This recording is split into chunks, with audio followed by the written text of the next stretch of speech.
사도 바울은 오늘 본문 고린도전서 7장에서 가정의 문제, 부부간의 문제, 결혼 문제, 이혼 문제, 재혼 문제, 음행의 문제 등등 많은 실제적인 문제들에 대한 해답을 제시하고 있습니다. 혹시 이런 문제들의 구체적인 답을 얻기를 원하시는 분이 계시면요, 오늘 본문 고린도전서 7장 말씀을 자세히 좀 보시면 되겠습니다. 그런데 이런 모든 문제의 답을 찾는데 몇 가지 원칙이 있음을 우리는 본문을 통해서 알 수 있습니다. 우리가 살다 보면 인생에 많은 수수께끼 같은 문제들을 만나게 되는데요. 마이크 조정을 좀 해주셔야 될 것 같아요. 네. 우리가 살다 보면 인생에 많은 수수께끼 같은 문제들을 만나게 되는데요. 그 문제들의 답을 찾는 데는 이런 원칙들을 적용할 수 있습니다. 첫 번째 원칙은 우선 본문 7절에 나와 있습니다. 자, 7절 말씀을 같이 고린도전서 7장 7절 말씀 함께 읽으십니다. 나는 모든 사람이 나와 같기를 원하노라.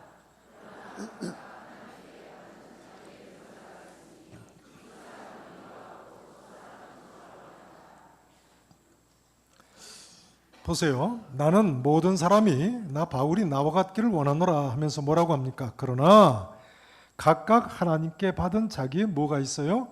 은사가 있다는 거예요. 그래서 이 사람은 이러하고 저 사람은 저러하니라. 하나님께서는요, 우리 각 사람에게 각양의 은혜로 나눠주셨다는 것입니다. 그러므로 은사를 받은 그대로 행하기만 하면 된다는 거예요. 오늘 보면 또 다른 귀절 17절 말씀도 한번 보시죠. 17절을 보시면 오직 주께서 각 사람에게 뭐 하신 대로요?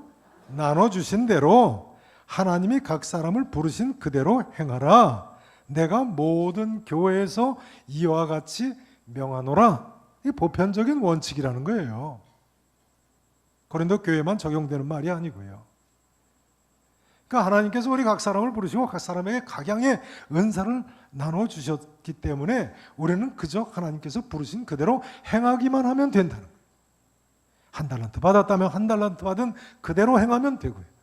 2달란트 받았으면 2달란트 받은 그대로 행하면 되고 5달란트 받았으면 5달란트 받은 그대로 행하면 된다는 거예요.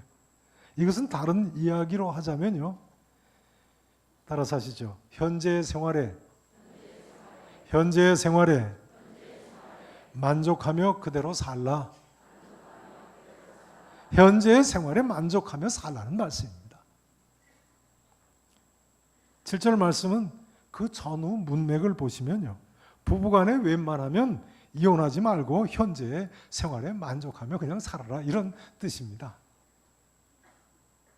부부간에 웬만하면 뭐 하지 말라고요? 네, 이혼하지 말고 그냥 웬만하면 만족하며 그대로 살라는 거예요. 보세요. 4절부터 보세요. 4절 보세요. 아내는 뭘 주장하지 못해요? 자기 몸을 자기 마음대로 주장하지 못해요. 오직 그 남편이 하며 남편도 그와 같이 자기 몸을 뭐 하지 못해요? 주장하지 못하고 오직 그 아내가 합니다.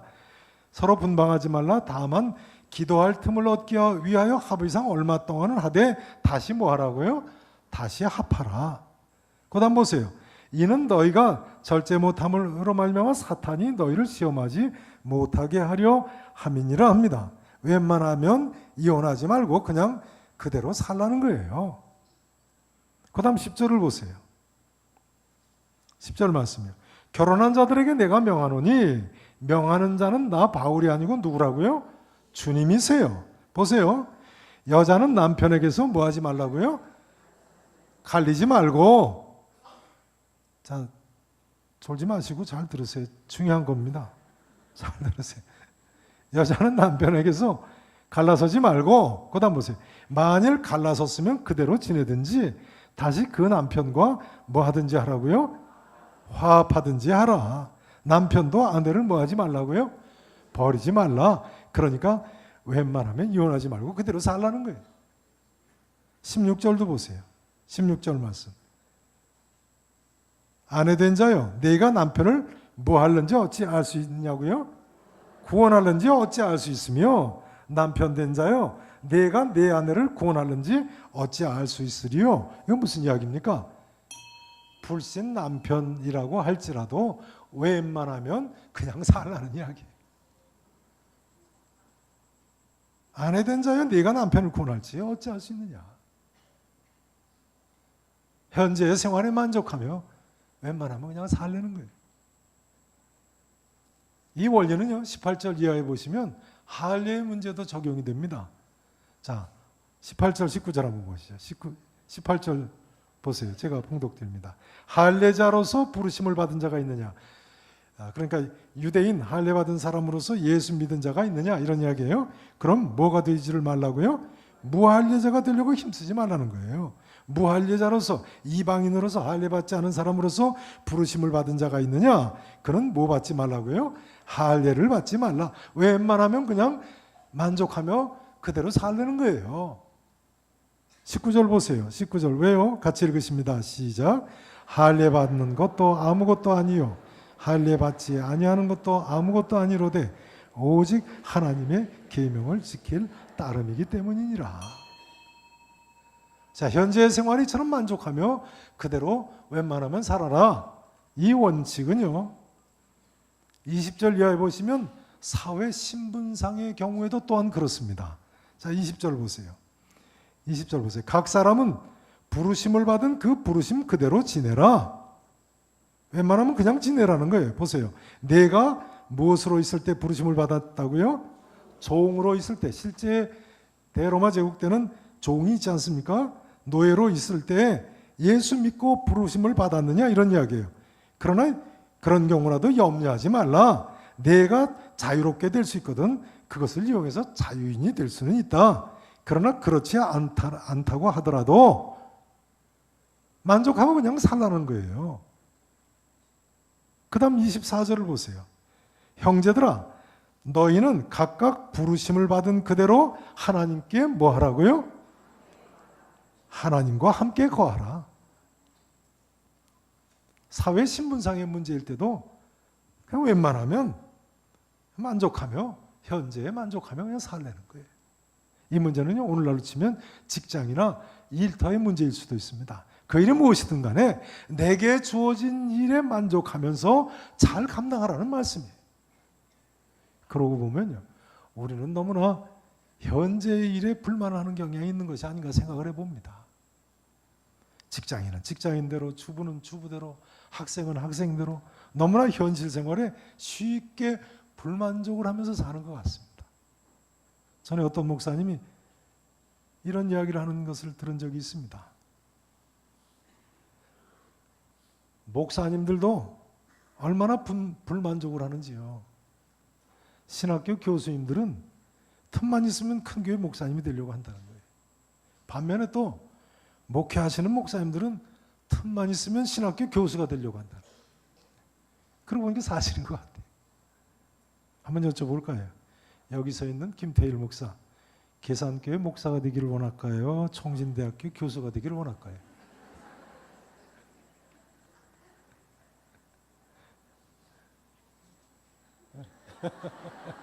목사님, 물론 목사님들이 신학교 교수가 되기를 원할 수도 있겠죠. 그러나 저는요, 그것이 만일 현실에 대한 불만족 때문이라면 그건 죄라고 생각합니다. 이혼은 우리 모두 목사건 평신도건 말입니다. 사도 바울처럼 어떤 형편에든지 자족하기를 배워야 하는 것입니다. 사실 바울의 말대로 우리가 먹을 것과 입을 것이 있은즉 족한 줄로 알아야 되는 것입니다. 그래야 경건이 큰 이익이 되는 것입니다. 자, 그 기절 한번 찾아보실까요? 디모데전서 6장 5절 이하를 보세요. 디모데전서.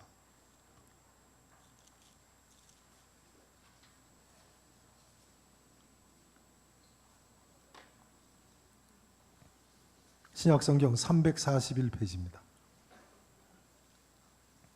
디모데전서 6장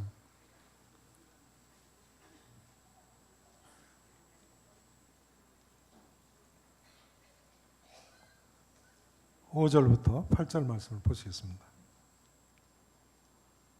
사도 바울이 수제자 디모데에게 하는 말씀이죠. 5절 후반절부터 보십니다. 경건을 이익의 방도로 생각하는 자들의 다툼이 일어나느니라. 그러나 무슨 마음이 있으면요? 자족하는 마음이 있으면, 스스로 만족하는 마음이 있으면요, 경건은 큰 이익이 되느니라. 만족하지 않으면 믿음도 별 이익을 가져다 주지 못합니다. 그 다음 보세요. 우리가 세상에 아무것도 가지고 온 것이 없음에 또한 아무것도 가지고 가지 못하리니 우리가 무엇만 있으면요, 먹을 것과 입을 것이 있은즉 어떤 줄로 알 것이라고요? 족한 줄로 알 것이라. 사도 바울이 지금 수제자 디모데에게 하는 말입니다. 디모데야, 다른 사람들은 몰라도 너만은 평생 만족하며 살라는 말씀인 것입니다. 그렇게 살면 수제자가 될 수 있는 거죠. 제자 중에 수제자가 될 수 있는 거예요. 그렇게 살면. 사랑하시는 성도 여러분, 하나님께서 은혜로 우리에게 각양의 은사를 나누어 주셨는데요, 그 나누어 주신 그대로 부부관계에서나 가정에서나 직장에서나 일터에서나 학교에서나 나에게 주어진 매일의 삶 속에서 일평생 만족하며 사실 수 있기를 진심으로 축원합니다. 우리 인생의 문제 해결의 답을 얻는 두 번째 원칙은요, 고린도전서 7장 19절에 나와 있습니다. 자, 두 번째 원칙 19절 말씀 함께 따라서 다 같이 함께 읽으십니다. 오직 고린도전서 7장 19절 19절 말씀 같이 읽으십니다. 시작. 할례 받는 것도 아무것도 아니요 할례 받지 아니하는 것도 아무것도 아니로되 오직 하나님의 계명을 지킬 따름이니라. 따라서 하실까요? 오직 하나님의 계명을 지킬 따름이니라. 우리는 오직 하나님의 계명을 지키는 데 관심을 가져야 합니다. 인생 문제 해결의 두 번째 답을 얻는 원칙이에요. 우리가 오직 무엇에 관심을 가져야 한다고요? 하나님의 계명을 지키는 데. 하나님의 계명이 무엇입니까? 우리에게 주어진 하나님의 계명. 물론 예수님 말씀대로 첫째는 하나님을 사랑하는 것이고 둘째는 내 이웃을 내 몸같이 사랑하는 것입니다. 그러니까 이것이 우리의 주 관심사가 되어야 되는 것입니다. 내가 어떻게 해야 하나님을 사랑하는 것인가? 내가 무엇을 해야 내 이웃을 내 몸같이 사랑하는 것인가? 정말 우리 모두 진지하게 생각을 해봐야 되겠습니다. 여러분 한번 진지하게 돌아보세요. 이 두 가지가 나의 주 관심사인가를, 이 두 가지가 내 삶의 주 관심사인가? 여기 하나님의 계명을 지키는 것은 또한 하나님의 뜻대로 사는 것을 의미합니다. 하나님의 계명을 지키는 것, 무슨 뜻이라고요? 하나님의 뜻대로 사는 것을 의미합니다. 그렇지 않습니까? 계명, 율례, 법도 다 하나님 뜻입니다. 즉 우리 모두는 오직 하나님 뜻대로 사는 데 관심을 가져야 되는 것입니다. 내가 어떻게 해야 하나님 뜻대로 살 수 있는가? 살다 보면요, 우리의 관심이 예수님 말씀대로 무엇을 먹을까, 무엇을 마실까, 무엇을 입을까 하는 문제에 쏠리기가 쉽습니다. 예수님께서 이는 다 이방인들이 구하는 것이라고 말씀하셨음에도 불구하고 말이죠. 이방인들, 예수 믿지 않는 사람들이 주 관심사 일 수 있겠습니다만 하나님의 사람들은 그러면 안 되지요. 성도는 예수님 말씀대로 이런 것들은 다 우리 하늘 아버지께서 있어야 할 줄을 아시는 줄로 믿고 어떻게 하면 내가 하나님 말씀대로 살 수 있는가? 그것이 우리의 주 관심사여야 되는 거예요. 자, 그 구절 한번 찾아보시죠. 마태복음 6장 말씀입니다. 마태복음 6장. 신약성경 8페이지입니다. 유명한 말씀이죠. 6장 25절 말씀.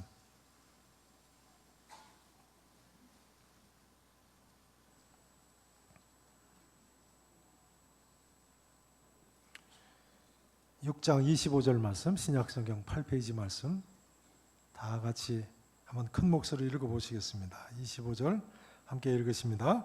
그러므로 내가 너희에게 이르노니 목숨을 위하여 무엇을 먹을까, 무엇을 마실까, 몸을 위하여 무엇을 입을까 하지. 목숨이 음식보다 중하지 아니하며 몸이 의복보다 중하지 아니하냐.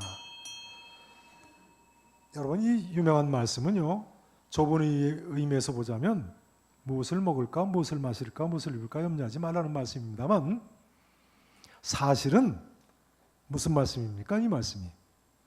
다시 한번 보세요. 25절 보세요. 그러므로 내가 너희에게로는 무엇을 위하여 염려하지 말라고요? 목숨을 위하여 염려하지 말라. 그 다음 보세요. 무엇을 먹을까, 무엇을 마실까? 그 다음 또 무엇을 위하여 염려하지 말라고요? 몸을 위하여 염려하지 말라. 사실은요, 이 말씀은 따라서 하시죠. 목숨을 위하여 염려하지 말라. 몸을 위하여 염려하지 말라. 목숨을 위하여, 몸을 위하여 염려하지 말라는 말씀입니다. 나이를 먹다 보니까요, 몸이 조금만 아파도요, 이거 어디 크게 아픈 게 아닌가, 그런 생각이 들어요. 저만 그런가요? 남의 얘기 듣듯이 들으시는 것 같은데.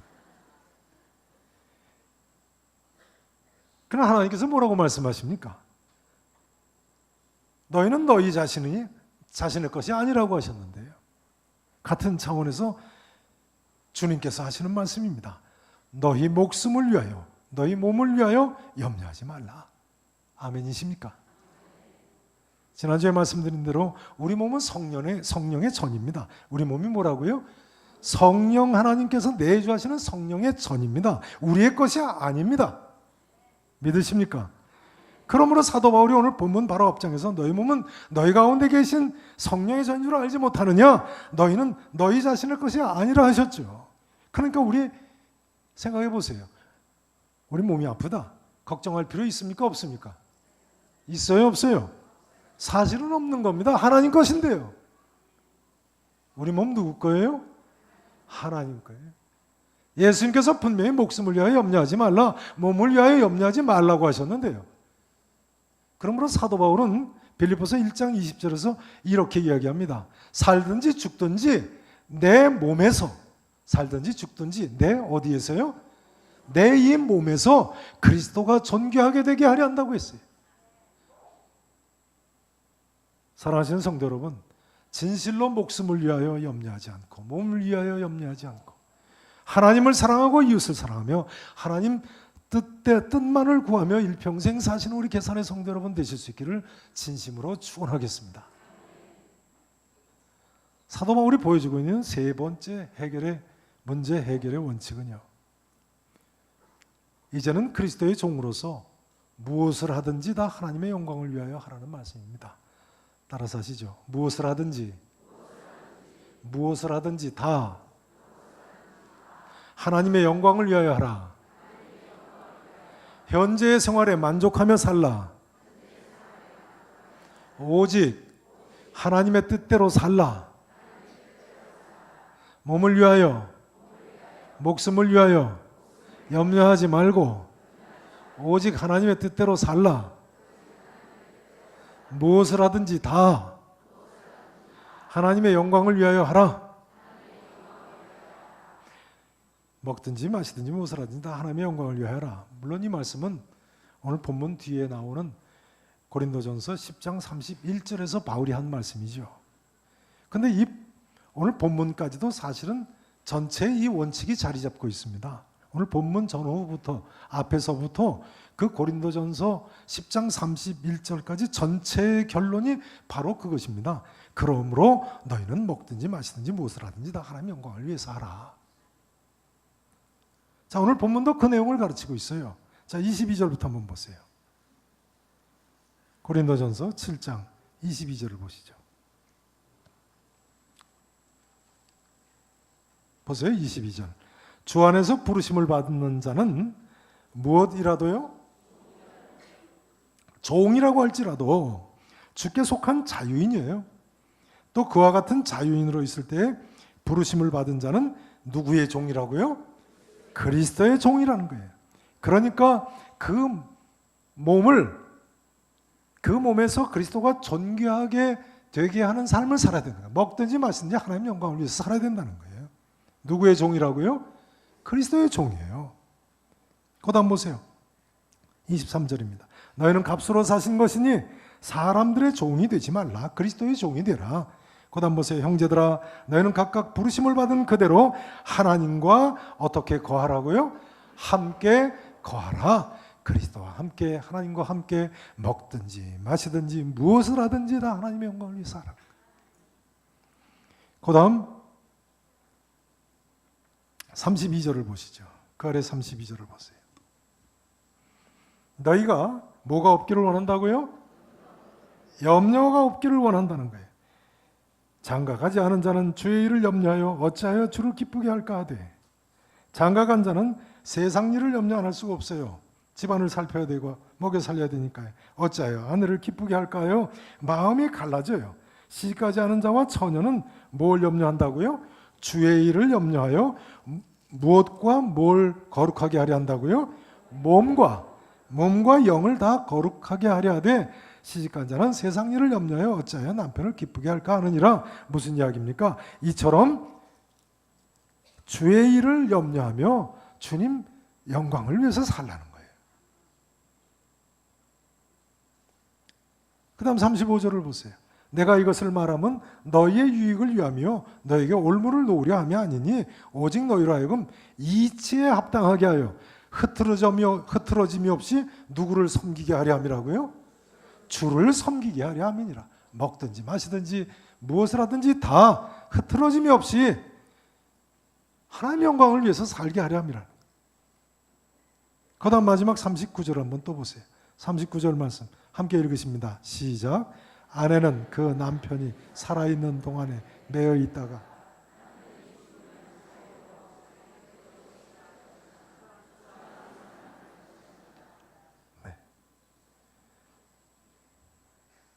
자, 지금 읽으신 39절 말씀에 나타난 하나님 뜻은 무엇입니까? 우리 교회 3단계 성령 연구에 나오는 문제 중에 하나지요. 아내는 그 남편이 살아있는 동안에 매여 있다가 남편이 죽으면 어떻게 돼요? 자유로워져요. 그래서 자기 뜻대로 뭐 할 수 있어요? 예, 재혼할 수 있다는 거예요. 근데 주 안에서만 할 것이니라 이렇게 돼 있어요. 여기 나타난 하나님 뜻은 무엇입니까? 성경 공부 시간에 한 여성님이 그러시더라고요. 재혼도 주 안에서. 그게 하나님 뜻이라고요. 그렇습니까? 물론 그런 의미도 있습니다만 이 구절에 나타난 또 하나의 하나님 뜻은요, 죽음이 두 사람을 갈라놓을 때까지는 갈리지 않는 것이 하나님 뜻이라. 웬만하면 그냥 살아야 된다는. 죽음이 두 사람을 갈라놓을 때까지. 과거 남편 사망 시에 아내도 따라 죽어야 마땅하다고 하는 그런 시대적 배경에서 바울이 하는 말입니다. 인도에서는 셋띠라고 하죠.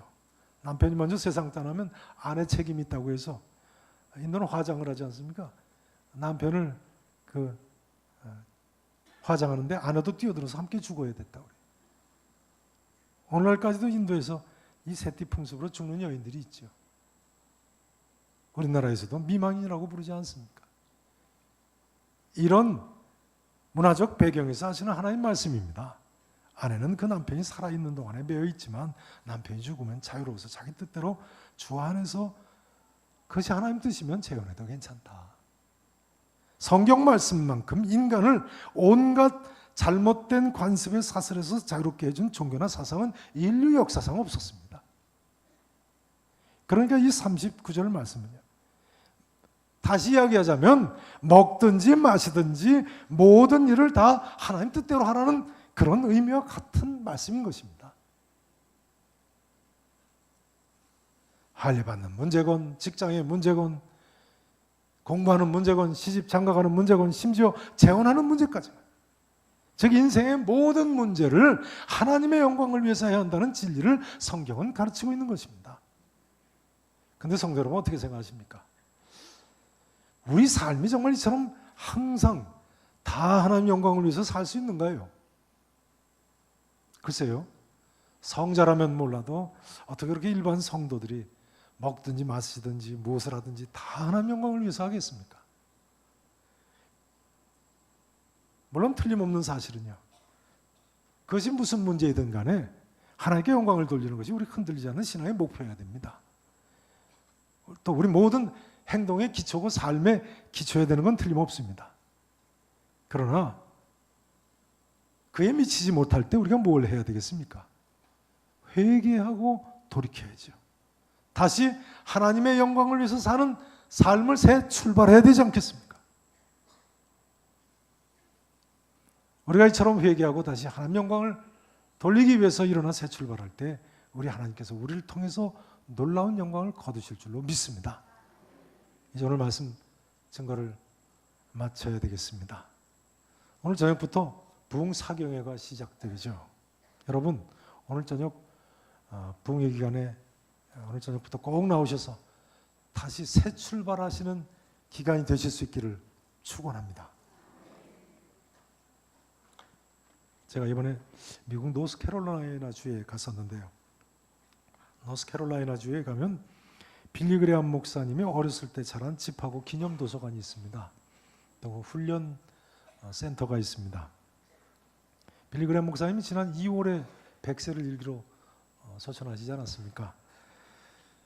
그 빌리 그레암 목사님 부부 묘소도 기념 도서관 바로 옆에 있습니다.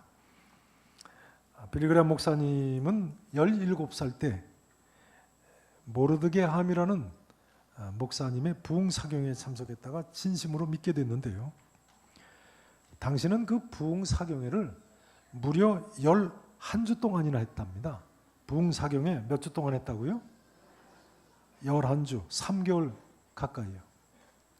모르드게함 목사님이 다른 주 오클라호마주에서 그 노스캐롤라이나 주까지 와가지고 일주일 7일 중에 월요일 하루만 쉬고 일주일에 엿새 동안을 오전 집회하고 밤 집회하고 오전 집회, 밤 집회 그렇게 해서 11주 동안 부흥사경을 했다. 그러다 보니까 처음에는 빌리 그레암 부모님은 참석했어도 전혀 관심이 없던 청년 빌리 그레암까지 나중에 참석해서 은혜 받고 새 사람이 됐다. 우리도 부흥사경에 한번 이렇게 오래 해볼까요? 안 나오던 사람까지 다 나올 수 있도록. 물론 요즘 여건이 그렇게 오래까지 할 수 없겠습니다만 과거에는 우리나라건 미국이건 그런 대단한 부흥사경회들을 했었죠. 자, 이제 중요한 것은 우리가 변화받고 과연 하나님 영광을 위해서 사는가가 아니겠습니까? 이번 우리 교회 부흥사경회도 첫날인 오늘부터 참석하시는 모든 분들께 이런 놀라운 하나님의 역사가 있기를 진심으로 축원하겠습니다. 자, 이제 끝으로 다 같이 오른 주먹을 주시고 저하고 함께 구호를 외치시도록 하겠습니다. 자, 오른 주먹을 한번 쥐어보세요.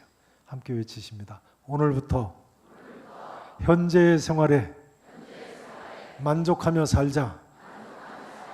오늘부터 목숨을 위하여 염려하지 말고 몸을 위하여 염려하지 말고 오직 하나님의 뜻대로 살자. 강하고 담대하라. 두려워하지 말라. 오늘부터 무엇을 하든지 다 하나님의 영광을 위하여 하자. 아멘. 자, 기도하시겠습니다. 이 시간 다 같이 한번 합심해서 기도했으면 좋겠습니다. 오늘도 하나님 말씀을 받으셨습니다. 돌아서서 잊어버리면 무슨 소용이 있겠습니까? 오늘 주신 이 말씀에 비춰서 잘못된 것이 있으면 돌이키고 다시 새 출발하면 됩니다. 그동안 조금이라도 불만족하고 불평하며 살아왔던 것들, 조금이라도 하나님께 믿음으로 다 맡기지 못하고 염려하며 살아온 것, 또한 하나님 뜻 생각하지 않고 내 뜻만 내세우며 살아온 것, 다 이 시간 회개하는 시간을 먼저 갖기를 원합니다.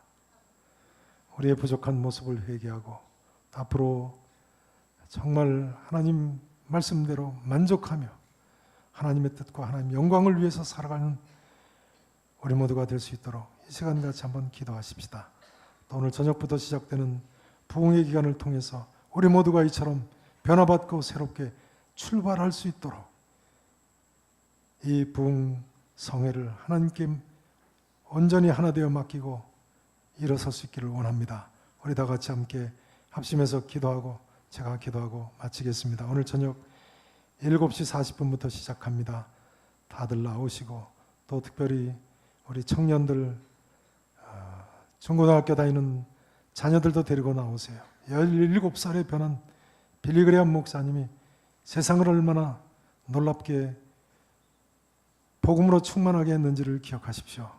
우리 같이 한번 합심해서 기도하고 제가 기도하고 마치겠습니다. 우리 아버지 하나님 함께 하셔서 주님 이처럼 주님 앞에 모여서 말씀 듣고 이 말씀대로 살고자 주 앞에 머리를 조아립니다. 아버지 하나님, 우리의 연약한 모습을 아십니다. 이제는 만족하며 살게 해주시옵시고, 이제는 근심 걱정 염려를 다 주께 맡기고 살게 해주시옵시고, 이제는 하나님 뜻대로 살게 해주옵소서. 주여 믿음으로 살게 해주옵소서. 회개하고 돌이켜서 믿음의 용사되어 살 수 있는 우리 모든 개선의 성도들이 되게 하옵소서. 우리에게 천국 잔치를 허락해 주심을 감사합니다.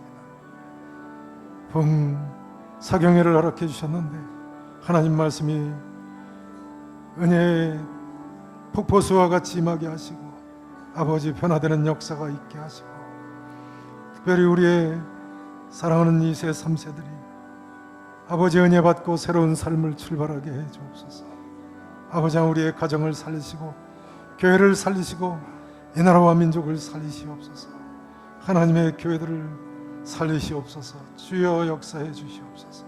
사모함으로 기도합니다. 간구합니다. 기다립니다. 우리 하나님, 우리 모두를 도와주시옵소서. 아버지 하나님,